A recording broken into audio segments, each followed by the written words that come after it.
నమస్కారం. సాహిత్య టీవీకి స్వాగతం. ముందుగా మీ అందరికీ వరలక్ష్మి వ్రత శుభాకాంక్షలు.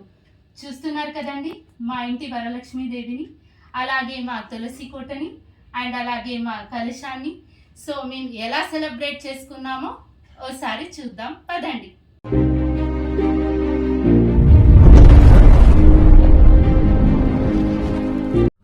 ఓం శ్రీ మాత్రే నమః. అందరికీ వరలక్ష్మి వ్రత శుభాకాంక్షలు. ఇవాళ అందరిళ్లల్లో వరలక్ష్మి వ్రతము, వరలక్ష్మి పూజ చేసి ఉంటారు. ఇదిగో చూస్తున్నారు కదండి, మా ఇంట్లో కూడా వరలక్ష్మి వ్రతాన్ని పూజని చేయడం జరిగింది. మీరు గమనించినట్లయితే ఇక్కడ వరలక్ష్మితో పాటు పక్కనే మరో అమ్మవారు ఉన్నారు. సాధారణంగా ప్రతిసారి మా ఆవిడ తులసి కోట పెడతారు అమ్మవారి ప్లేస్లో. అయితే ఈసారి ఆ తులసి కోటనే అమ్మవారి ప్రతిమతో చక్కగా తీర్చిదిద్దారు. ఇటు వరలక్ష్మి అమ్మవారు, ఇటు తులసి అమ్మవారు, ఇద్దరు అమ్మవార్లు మా ఇంట్లో సాక్షాత్కరించారు అన్న భావన మాకు కలిగిందండి. ఇవాళ ప్రతి ఒక్కరూ వరలక్ష్మి వ్రతాన్ని చేసుకొని వరలక్ష్మి వ్రత కథని చదువుకుంటారు, ఆడవాళ్ళు ప్రధానంగా. అయితే ఆ వరలక్ష్మి వ్రత కథని ఒకసారి మీకు చదివి వినిపిస్తానండి.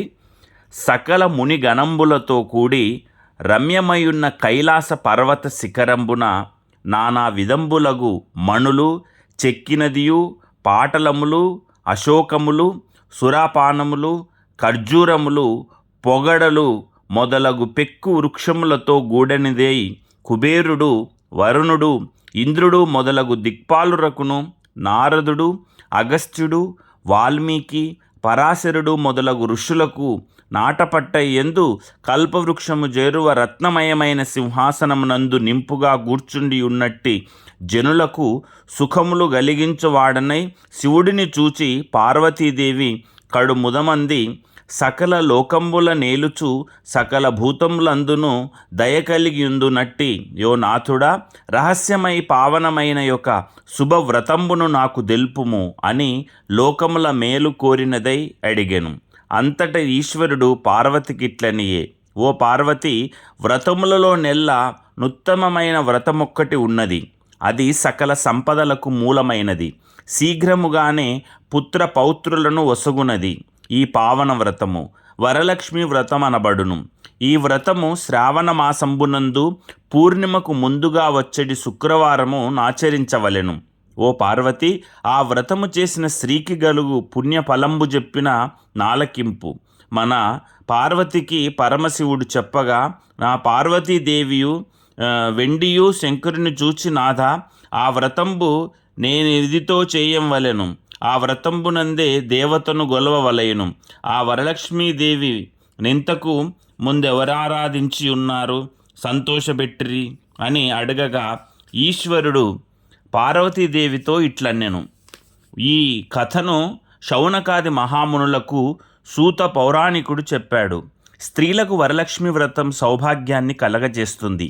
ఈ శుభకరమైన వ్రతాన్ని శ్రావణ శుక్లపక్ష పూర్ణిమకు ముందు వచ్చే శుక్రవారం రోజున చేయాలి అని పార్వతీదేవికి పరమేశ్వరుడు చెప్పాడు. ఓ పార్వతి, వరలక్ష్మి కథను చెబుతున్నాను, శ్రద్ధగా విను. మగధ దేశంలో కుండినంబ అనే పట్టణంలో చారుమతి అనే బ్రాహ్మణ స్త్రీ ఉండేది. ఆమె భర్తనే దైవంగా భావించుకునేది. ప్రతిరోజు తెల్లవారుజామునే నిద్రలేచి స్నానాదులు పూర్తి చేసి భర్తను పూలతో పూజించేది. అనంతరం అత్తామామలను సేవిస్తూ ఇరుగు పొరుగు వారితో స్నేహంగా ఉంటూ జీవనం సాగించేది. చారుమతికి ఒకరోజు కలలో వరలక్ష్మీదేవి కనిపించి, నేనమ్మా వరలక్ష్మీదేవిని, నీ భక్తికి ప్రసన్నురాలినై ప్రత్యక్షమయ్యాను. శ్రావణ శుక్ల పూర్ణిమకు ముందుగా వచ్చే శుక్రవారం రోజున నన్ను భక్తితో సేవిస్తే నీ కోరికలు నెరవేరుస్తాను అని చెప్పింది. చారుమతి ఆనందంగా భక్తి భావంతో వరలక్ష్మీదేవికి ప్రదక్షిణ నమస్కారములు చేసి, నమస్తే సర్వలోకానాం జనన్యై పుణ్యమూర్తయే శరణ్యే త్రిగజద్వందే విష్ణువక్షస్థలాలయే, ఓ జగన్మాత, నీ దయ వలన ప్రజలు ధనధాన్య సంపన్నులవుతున్నారు, విద్వాంసులై సకల శుభాలు అందుకుంటున్నారు. నేను గత జన్మలలో చేసిన పుణ్యఫలంగా నీ దర్శన భాగ్యం కలిగింది. ఇక నా జన్మ ధన్యమైంది అంది కలలోనే. చారుమతి భక్తికి వరలక్ష్మీదేవి మెచ్చి అనేక వరాలు అనుగ్రహించి అంతర్ధానమయ్యింది. చారుమతిని నిద్ర నుంచి లేవగానే తనకు వరలక్ష్మీదేవి ప్రత్యక్షమై వరాలు ఇచ్చిన విషయం గుర్తు వచ్చింది. కలలో తనకు వరలక్ష్మీదేవి చెప్పిన విషయాలను అత్తామామలకును ఇరుగు పొరుగు వారికితోనూ చెప్పింది. శ్రావణ మాసం రాగానే వరలక్ష్మి వ్రతం సంప్రదాయబద్ధంగా చేద్దామని చెప్పింది. చారుమతి చెప్పినప్పటి నుంచి స్త్రీలు శ్రావణ మాసం కోసం ఎదురు చూడడం ప్రారంభించారు. కొంతకాలం తర్వాత వీరు ఎదురు చూస్తున్న శ్రావణ మాసం వచ్చింది. ఆ నెలలో పూర్ణిమకు ముందు వచ్చే శుక్రవారాన్ని వరలక్ష్మీదేవి చెప్పిన విధంగా భావించారు. ఆ రోజు తెల్లవారుజామునే లేచి స్నానాదులు పూర్తి చేశారు. కొత్త దుస్తులు కట్టుకున్నారు. పూజా గదిలో పీట వేసి దానిపైన బియ్యం పోశారు. అందులో కలశం ఏర్పాటు చేసి వరలక్ష్మీదేవిని ఆవాహన చేశారు. ఆ రోజు సాయంత్రం చారుమతి తోటి స్త్రీలతో కలిసి పద్మాసనే పద్మకరే సర్వలోక పూజతే నారాయణ ప్రియే దేవి సుప్రీత భవ సర్వదా అని ధ్యానించి వరలక్ష్మీదేవిని ఆవాహన చేసింది. షోడశోపచార పూజలు పూర్తి చేసి 9 సూత్రాలున్న పసుపు దారాలను ధరించింది. పలు రకాల భక్ష్యభోజ్యాలను వరలక్ష్మీదేవికి నివేదించి ప్రదక్షిణలు చేసింది. ఇలా మొదటి ప్రదక్షిణ పూర్తి కాగానే ఆ స్త్రీలందరి కాళ్ళలో గల్లుగల్లుమనే శబ్దం వినిపించింది. ఆ స్త్రీలందరూ ఆశ్చర్యంగా తమ కాళ్ళ వైపు చూసుకున్నారు. వారి కాళ్లకు గజ్జెలున్నాయి. ఇది వరలక్ష్మీదేవి కటాక్షమేనని చారుమతి మిగిలిన స్త్రీలు చాలా సంతోషించారు. 2వ ప్రదక్షిణ చేయగానే వాళ్ళ చేతులకు నవరత్నాలు పొదిగిన బంగారు ఆభరణాలు వచ్చాయి. 3వ ప్రదక్షిణతో వారికి సర్వాలంకారాలు అమరాయి.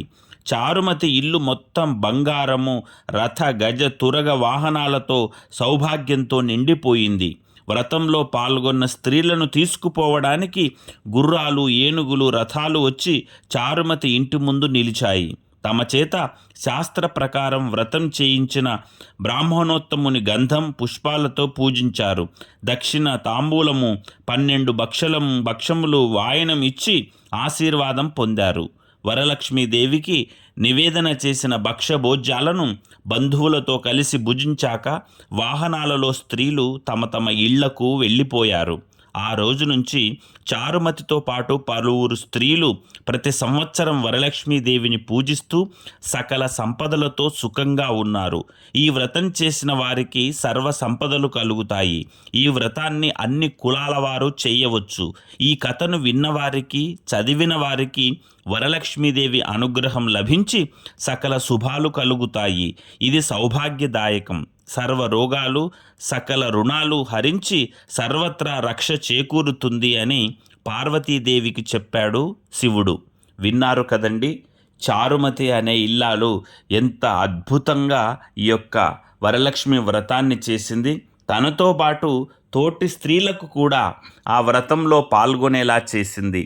అందరూ ఏమంటారు, సకల శుభాలతో, సకల భోగాలతో, సకల సంపదలతో ఎంతో వృద్ధిలోకి వచ్చారు. అంటే మనము గనక వరలక్ష్మి వ్రతాన్ని చేస్తే మనకు కూడా అన్ని శుభాలు, అన్ని శోభలు, అంటే సకల సంపదలు లభిస్తాయి.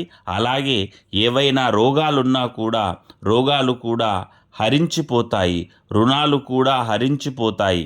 సర్వత్రా మనకు అమ్మవారి కృపా కటాక్షాలు ఉంటాయన్నమాట. అందుకనే వరలక్ష్మి వ్రతము చేయడం అనేది చాలామంది చేస్తుంటారు. అలాగే ఈ వరలక్ష్మి వ్రత కథ విన్న వాళ్ళకు కూడా ఎంతో పుణ్యం లభిస్తుంది. మీ అందరికీ మంచి జరగాలని, మీరు అనుకున్న పనులన్నీ నెరవేరాలని, సకల భోగాలు, సకల సంపదలు మీకు కలగాలని, సర్వ రోగాలు, సర్వ రుణాలు హరించిపోవాలని చెప్పేసి అమ్మవారిని మనస్ఫూర్తిగా కోరుకుంటున్నాను. మీ అందరికీ అమ్మవారి యొక్క ఆశీస్సులు లభిస్తాయి. ఓం శ్రీ మాత్రే నమః. చూసారు కదండి వరలక్ష్మి అమ్మవారిని, అలాగే పూజా విధానాన్ని. మీ అందరికీ మరొక్కసారి వరలక్ష్మి వ్రత శుభాకాంక్షలు. ధన్యవాదాలు. Please watch, like, share and subscribe Sahitya TV.